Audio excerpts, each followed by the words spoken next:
Shalom Bapak Ibu Saudara yang diberkati Tuhan. Kebenaran kita hari ini 2 Oktober 2024 berjudul Hari Ini, Nanti dan Selamanya.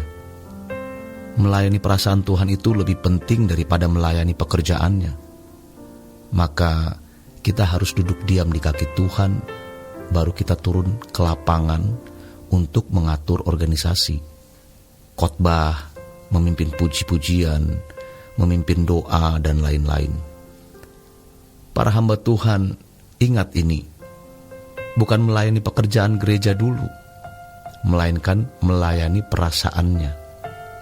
Untuk itu, mari kita datang kepada Tuhan dan bertanya, apakah ada sesuatu dalam diriku yang mengganggu hatimu, ya Tuhan? Mungkin masih tersimpan kesombongan terselubung, motif yang tidak murni, keinginan dunia, kegemaran yang sebenarnya Tuhan tidak ikut menikmati kegemaran itu, yang mana hal itu berarti kita tidak berjalan bersama dengan Tuhan. Jelas Alkitab berkata dalam 1 Korintus 6 ayat 19-20, kamu bukan milikmu sendiri. Anugerah tidak mengubah karakter kita, tapi mengubah status kita. Artinya dulu kita bukanlah anak, sekarang menjadi anak. Dulu orang tidak benar di mata Allah, sekarang kita dibenarkan. Itu perubahan. Tetapi apakah kita benar-benar berkeadaan benar? Itu hal yang lain. Jadi kalau Alkitab berkata, beri dirimu diperdamaikan dengan Allah, bukan hanya menjadi orang Kristen, sebab kalau karakter, watak, dinamika hidup kita masih dinamika hidup anak dunia, maka kita tidak bisa sefrekuensi dengan Tuhan, tidak bisa diperdamaikan. Kita hidup hanya satu kali dan sudah dibeli dengan harga yang lunas dibayar, maka kita menjadi milik Tuhan. Semua yang kita miliki adalah milik Tuhan, dan Tuhan serius untuk memiliki kita dengan memateraikan kita dengan Roh Kudus yang akan menuntun kita kepada seluruh kebenaran. Maka kita tidak boleh sembarangan hidup lagi, tapi harus berjalan menurut Roh. Dalam kehidupan kita diizinkan mengalami banyak pencobaan, tapi dalam pencobaan itu kita harus seirama dengan Roh Kudus. Dan untuk punya seirama dengan Roh Kudus itu tidak gampang. Sekarang Tuhan mau mengajari kita, tapi kita harus berani menyangkal diri. Sebab untuk mengubah dinamika hidup kita perlu waktu dan keseriusan. Hari ini kita akan mengambil keputusan dan pilihan yang benar.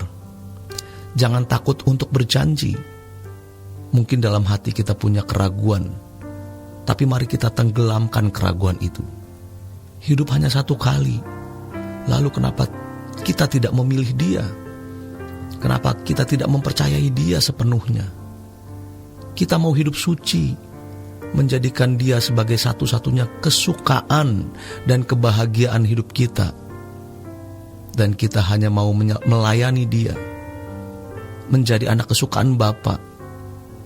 Untuk itu, kita harus memaksa dan mengkondisi diri kita untuk bisa sungguh-sungguh menyenangkan Tuhan. Pasti Roh Kudus menolong kita.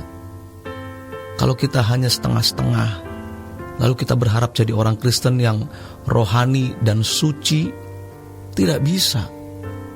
Alkitab berkata, musuhmu 20.000, kamu cuma punya 10.000. Jangan takut, kasih 10.000 kepadaku, maka kubuat kau menang. Tapi kalau yang 10.000 tidak kita berikan, bagaimana kita bisa menang? Kenapa kita takut? Dalam hal ini kita harus nekat. Sebab kalau tidak nekat, kita tidak akan pernah bisa.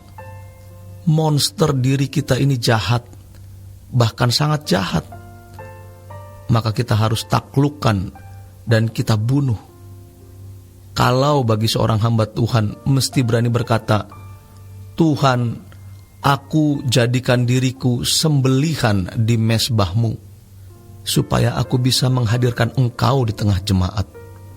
Karena kalau aku tidak mati, Engkau tidak bisa hidup di dalam diriku. Kristen sejati itu standarnya hanya Yesus. Dan untuk mencapai itu, kita harus memberikan segenap hidup, segenap hati, dan segenap kekuatan kita. Jangan takut apapun. Sebab tubuh kita adalah bait Roh Kudus. Di dalam diri kita ada ruang maha suci. 1 Korintus 6 ayat 19-20. Tidak tahukah kamu bahwa tubuhmu bait Roh Kudus? Bahwa kamu bukan milik kamu sendiri. Roh Kudus yang diam di dalam kamu, yang kamu peroleh dari Allah, dan kamu bukan milik kamu sendiri. Orang Kristen sejati adalah orang Kristen yang tubuhnya menjadi bait Allah, dan di dalamnya ada ruang maha suci. Hari ini menjadi hari kebangunan rohani bagi kita yang mau bertobat. Orang Kristen sejati adalah orang yang bisa berkata, hari ini, nanti dan selamanya, aku milik-Mu. Menjadi kekasih Tuhan itu luar biasa. Lebih dari memiliki harta seluruh dunia. Lebih dari apapun, hidup menjadi kekasih Tuhan itu cukup bagi kita. Dan Tuhan tahu ketika kita mengasihi Dia, Tuhan merasakan cinta itu. Maka kita pasti dilindungi. Dan setiap nama yang kita cintai juga dilindungi. Kalau keadaan kita hari ini porak-poranda, sulit dalam berbagai aspek, tenanglah. Sebab kita tetap berada dalam kontrol Tuhan. Apalagi kalau kita adalah kekasih-Nya, kita pasti dipelihara Tuhan sempurna. Sebab Tuhan pasti membedakan orang yang setia dan yang tidak setia. Demikian kebenaran kita hari ini. Selamat berjuang menjadikan hidup kita selamanya milik Tuhan. Tuhan Yesus memberkati. Sola Gracia.